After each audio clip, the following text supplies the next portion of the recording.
Welcome watchdog journalism tuition class থেকে আমি অর্ক। আজকে আমরা একটু আলোচনা করব আমাদের তৃতীয় বিশ্বযুদ্ধের জার্নালিস্টিক স্টাডি। আচ্ছা, কেন যুদ্ধের জন্য জার্নালিস্টিক স্টাডি দরকার? তোমরা যদি প্রপাগান্ডার বইপত্র যদি পড়ে থাকো তো একটা জিনিস অবশ্যই বুঝতে পারবে, বা হয়তো তোমরা দেখেছো যে সময়ের সাথে সাথে কিভাবে পরিবর্তিত হয়।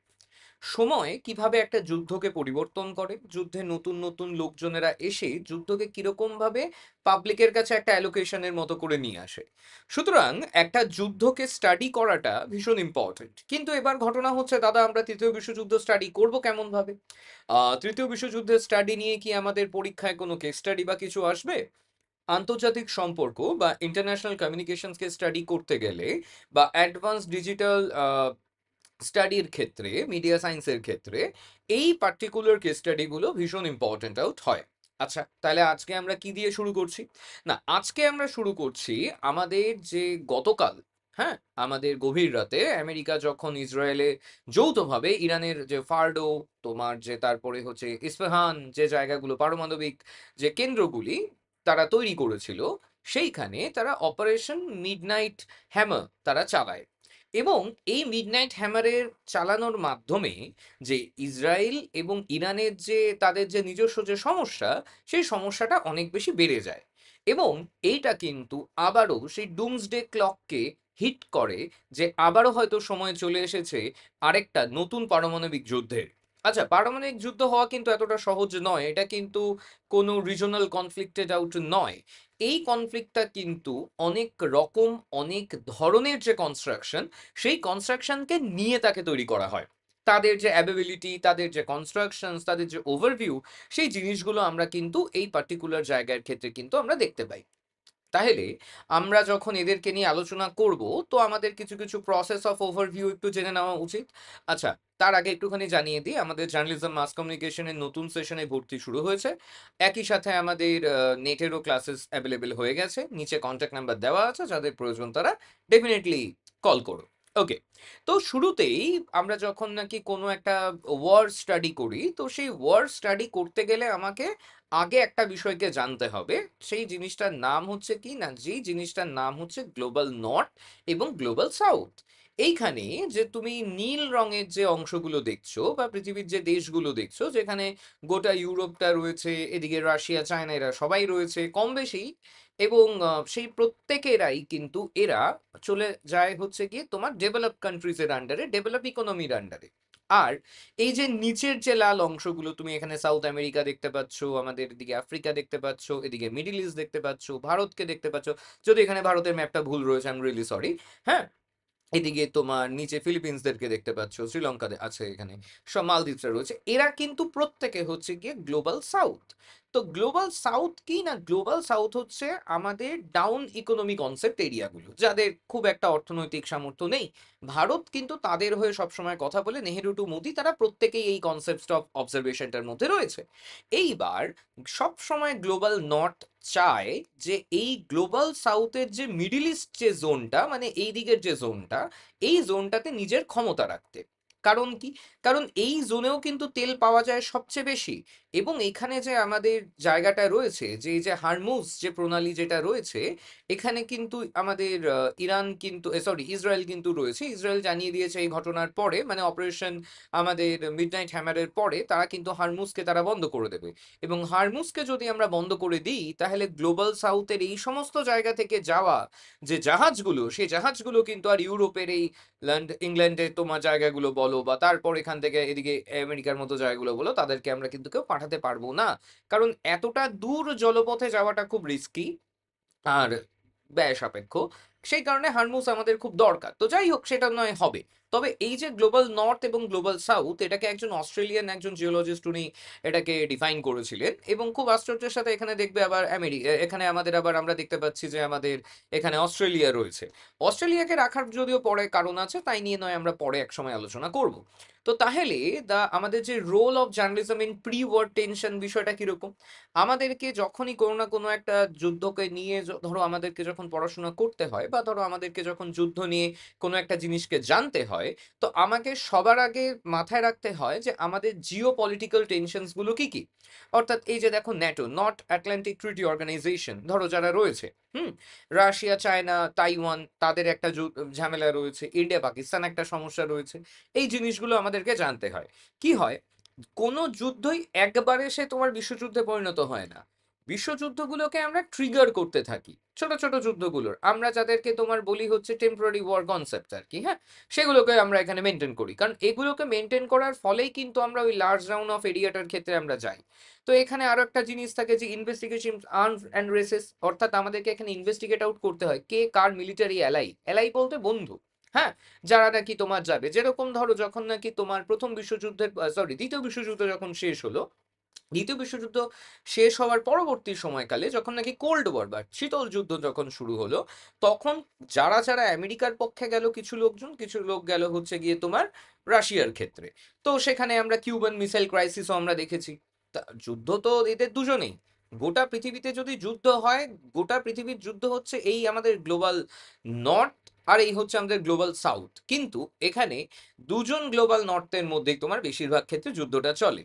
তুমি প্রথম বিশ্বযুদ্ধের এদিকে দেখো জার্মানি, দ্বিতীয় বিশ্বযুদ্ধের পর নিচেও তুমি দেখতে পাচ্ছ, এবং তারপরে কোল্ড ওয়ারের ক্ষেত্রে তো রাশিয়া এবং আমেরিকার দুজনের ঝামেলা। পরবর্তীকালে এখন চায়নার কিছুটা অংশ নিয়ে তোমার কিছু ঝামেলা শুরু হয়েছে, যদিও চায়না গ্লোবাল সাউথের আন্ডারে তো পড়ে যায় অনেকটা ক্ষেত্রেই, কিন্তু যাই হোক, দ্য ফ্যাক্টর যখনই এটা আসে তো সেখানে আরেকটা জিনিস আমরা দেখি যাকে আমরা বলি হচ্ছে ওয়ার্নিং পাবলিক অ্যাপ্রোচ। কি হয়, ধরো যখন নাকি তোমার এই 2022 সালে রাশিয়া ইউক্রেন যুদ্ধ ধরো যখন নাকি শুরু হলো, আমরা যদি সেই সময়কার যদি আমরা কথা বলি, তো সেই সময়তে আমরা কি দেখেছি, সেই সময় আমরা দেখেছি যে রাশিয়া তার যে ন্যাশনাল আইস হকি যে টিম, ওদের জাতীয় খেলা আইস হকি, সেই টিমকে তারা কানাডাতে না ফ্রান্সে মনে হয় পাঠায়। এবং সেই সময় বিবিসির একজন রিপোর্টার সেখান থেকে রিপোর্ট করে যে আচ্ছা, রাশিয়া কিন্তু তাদের জার্সিটা সিসিইপি দিয়ে কিন্তু লিখে পাঠিয়েছে। আর এই সিসিইপি রাশিয়ার সেই পুরনো নাম, যেই সময় কোল্ড ওয়ারের পরবর্তীকালে 19 সেঞ্চুরির একদম শুরুর দিকে আমেরিকা যখন কোল্ড ওয়ার করলো এবং তারপরে পুরো রাশিয়াকে ভেঙে 17 টুকরো করে দিল, যারই এক অংশ হচ্ছে রাশিয়া ইউক্রেন। ওকে, তো ইউক্রেনের সাথে প্রক্সি ওয়ার গুলো তোমার চলছে, একটা রিজনাল টেনশনস তোমার সেখানে চলছে, এই জিনিসগুলো এসছে।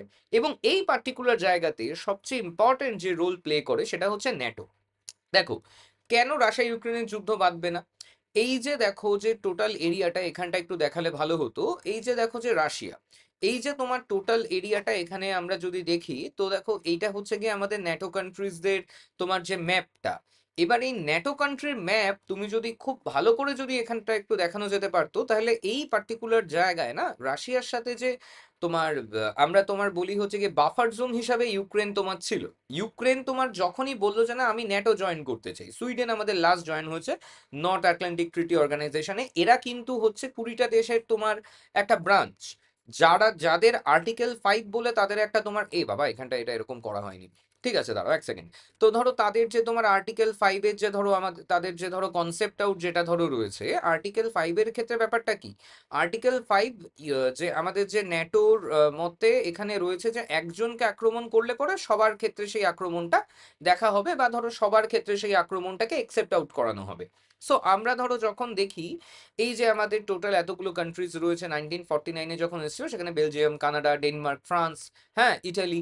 আচ্ছা, এখানেও একটা ঝামেলা আছে। এখন তো হচ্ছে গিয়ে আমাদের বেলজিয়ামে রয়েছে নেটোর হেডকোয়ার্টার, আমাদের বিশেষ আমাদের প্রধানমন্ত্রীর বিশেষ বান্ধবী কিন্তু চাইছে সেটাকে ইটালিতে নিয়ে আসার ক্ষেত্রে। যাই হোক, সেটা আলাদা কর of tensions. But the fact হচ্ছে এই ন্যাটো, ন্যাটোর প্রচন্ড ইম্পর্টেন্স আছে। আচ্ছা ভাই, তবে এখানে একটা ছোট্ট ট্রিভিয়া দিয়ে দিই। ন্যাটোর নিজস্ব 7খানা স্যাটেলাইট রয়েছে, যেগুলো সারা বিশ্বকে মনিটর করে, তাদের নাম হচ্ছে কোপার্নিকাস। ওকে, যখন পৃথিবীতে যখন কোনো বড় বড় ঝামেলা হয়, কিছু জিনিসকে ধরো যখন নাকি খুঁজতে হয়, তখন ন্যাটোর কোপার্নিকাসকে অন করা হয় এবং দেন সেগুলোকে সব তোমার খোঁজা হয়। সুতরাং ন্যাটোর মুভমেন্ট কিরকম, ধরো এই যে ন্যাটোর যখন ধরো মাঝে মাঝে ধরো মিটিং হয়, বা G20-র ধরো যখন নাকি মিটিং হয়, সেখানে ভারতকে তোমার পাঠানো হয়, হ্যাঁ। আবার যাদের প্রত্যেক জায়গাতে একটা টেনশনস অফ অবজারভেশনস থাকে, যেগুলো এই পার্টিকুলার ওরিয়েন্টেশনের সাথে চলে। এইবার আর চলে আসি আমাদের এই অপারেশন নাইট হ্যামারের উপরে, যেটা আমার মনে হচ্ছে কেন জানি না যে থার্ড ওয়ার্ল্ড ওয়ারকে একটুখানি ট্রিগার আউট তোমার করতে পারে। আমি এখানে জাতিসংঘ বা ইউনাইটেড নেশনের কথাবার্তা নিয়ে আমি কোনো বক্তব্য রাখতে চাই না, কারণ এখানে ইউনাইটেড নেশন পিস অবজারভেশনসকে তো সে রাখতে চাইছে। কিন্তু দুঃখের বিষয় হচ্ছে কখনো, কখনো শান্তির শেষ আঘাত হয় একটা বড় যুদ্ধ। যাই হোক, তো অপারেশন তোমার মিডনাইট হ্যামার আমেরিকা এটা চালায়। আমার মতে তোমরা যদি খবরগুলো যদি দেখো, এটা হচ্ছে আমেরিকার সবচেয়ে বিখ্যাত বোমারু বিমান, যার দাম হচ্ছে B2 বোম্বার। $2 বিলিয়ন উপরে এর দাম। মানে আলাদাই লেভেলের একটা প্লেন এটা। এটা নিয়ে একটা খুব ভালো ডকুমেন্টারি আছে। তোমরা যদি চাও YouTube এর লিঙ্কটাও আমি কমেন্ট বক্সে সেন্ড করে দিতে পারি। কোনো প্রবলেম নেই। এই যে আমাদের B2 বোম্বার, এই B2 বোম্বার কি করলো না, এই B2 বোম্বার সে গেল, হ্যাঁ, সে কিন্তু গোটা ওয়ার্ল্ডের কনসেপশনটাকে পুরো ঘুরিয়েছে। এখানে কি করেছে দেখো, এখানে এই অ্যানালিসিসটা মেনটেন করা প্রয়োজন। এই আমেরিকা, ও না এদিক দিয়ে ঘুরে এদিকে এসে ওদের যে এখানে একটা বেস আছে, সেই বেসে তোমার কিছুদিন ছিল জাপানের বেসে, তারপরে এদিকের একটা বেসে আসে, দেন এখানে আসে, দেন এখান থেকে গিয়ে এখানে হামলা করে, এবং তারপরে তারা আবার এই পুরো জায়গা পাড়ি দিয়ে তারা চলে যায়। প্রথমত যখন নাকি এরকম আমেরিকা থেকে কিন্তু কিছু জিনিসপত্র কিন্তু ইংল্যান্ডে তোমার আসা হয়েছে, এবং সবচেয়ে বড় কথা, যখনই তোমার এই ধরনের স্টাডি অফ ওভারভিউ গুলো হয় না, সেই স্টাডি অফ ওভারভিউ গুলো কিন্তু খুব এঙ্গেজড অ্যান্ড অবজারভেশনস হয়।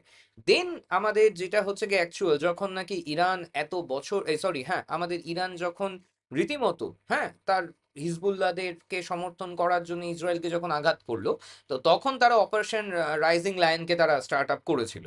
এই অপারেশন রাইজিং লায়নের থ্রু কিন্তু সে প্রথম, হ্যাঁ, এত দূর পেরিয়ে একটা দেশকে সে আক্রমণ করে। এবং সবচেয়ে বড় কথা, এত কিছুর পেছনে কারণটা কি? কারণ হচ্ছে সেই নিউক্লিয়ার ওপেন্স। ওকে, যে সেই ডেটোরিয়েশন, ডেটোরিয়েশন বলতে কি হয়, আমার কাছে নিউক্লিয়ার ওপেন্স যখন থাকবে, আমাকে কেউ এত তাড়াতাড়ি মারতে পারবে না, আমাকে কেউ এত তাড়াতাড়ি আঘাত হানতে পারবে না আমার উপরে। এটাই তো, আর তো কিছু নয়।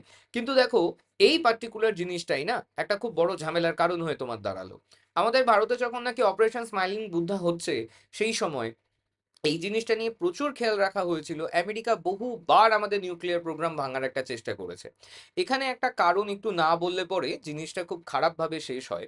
এখানে একটা জিনিস তোমায় মানে মাথায় রাখতে হবে, যে যখনই আমরা কোনো একটা এমবার্ডেড জার্নালিজম কনসেপ্টসকে ধরো যখন দেখি, আচ্ছা, যুদ্ধের যে সাংবাদিকতা তাকে আমরা এমবার্ডেড জার্নালিজম বলি, তো যাই হোক, তো যখন একটা কোনো দেশ তার নিউক্লিয়ার ট্রিটমেন্টশিপ বলো, বা ধরো তার যখন তোমার এই নিউক্লিয়ার ফেসিলিটিস গুলোকে নিয়ে ধরো যখন কাজ করে, আমেরিকার মতো যে ফার্স্ট ওয়ার্ল্ড কান্ট্রির যে মানুষজনরা রয়েছে, তারা না বিষয়টাকে খুব একটা ভালোভাবে তারা কেউ দেখে না।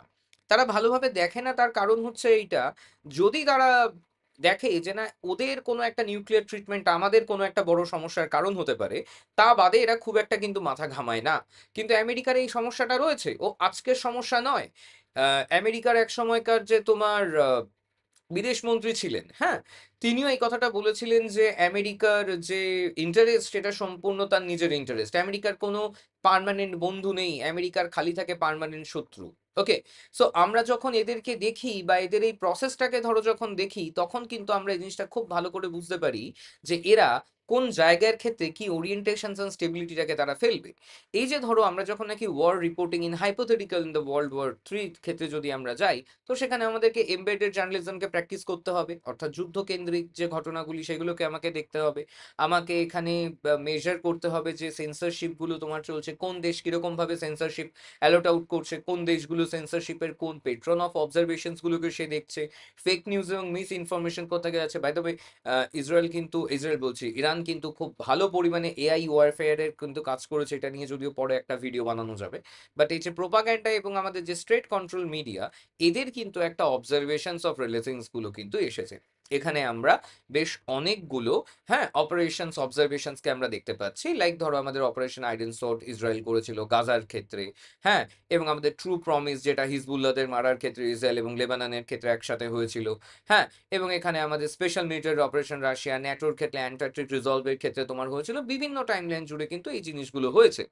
তো মোদ্দা কথা হচ্ছে এইটা, যুদ্ধ একেবারেই কাম্য নয়, কিন্তু যুদ্ধকে নিয়ে আলোচনা করা এবং যুদ্ধের প্রসেসকে মেনটেন করে আলোচনা করাটা, এই জিনিসটা কিন্তু আমাদেরকে এখানে দেখে নিতে হবে।